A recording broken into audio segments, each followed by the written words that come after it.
títol d'aquest poema és de David Canyó i diu La Jonquera, zona alliberada.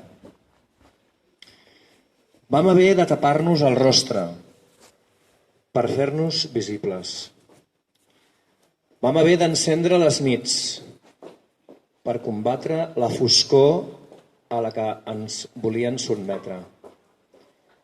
Ja no volíem sobreviure en la presó dels mapes. Érem territori, vides en lluita per la vida. Mentre somiàvem, no ens movíem, però vam despertar. Un tsunami, com el crit del silenci en la tempesta.